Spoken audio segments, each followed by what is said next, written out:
4. Position of the communists in relation to the various existing opposition parties. Section 2 has made clear the relations of the communists to the existing working class parties, such as the Chartists in England and the agrarian reformers in America.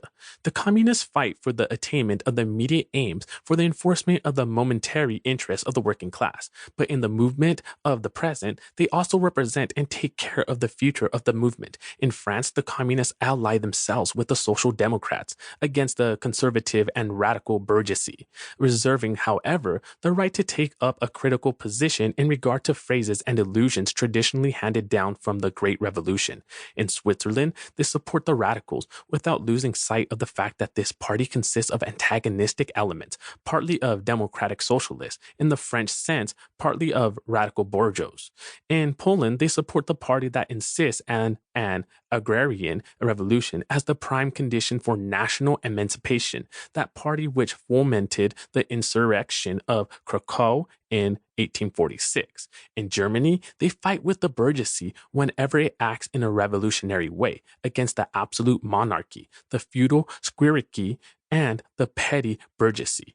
But they never cease for a single instant to instill into the working class the clearest possible recognition of the hostile antagonism between bourgeoisie and proletariat, in order that the German workers may straightway use, as so many weapons against the bourgeoisie, the social and political conditions that the bourgeoisie must necessarily introduce along with its supremacy, and in order that, after the fall of the reactionary classes in Germany, the fight against the bourgeoisie itself may immediately begin. The communists turned their attention chiefly to Germany because that country is on the eve of a Bourgeois revolution that is bound to be carried out under more advanced conditions of European civilization and with a much more developed proletariat than that of England was in the 17th and of France in the 18th century, and because the Bourgeois revolution in Germany will be but the prelude to an immediately following proletarian revolution. In short, the communists everywhere support every revolutionary movement against the existing social and political order of things, and all these movements they bring to the front as the leading question in each, the property question, no matter what its degree of development at the time. Finally, they labor everywhere for the union and agreement of the democratic parties of all countries.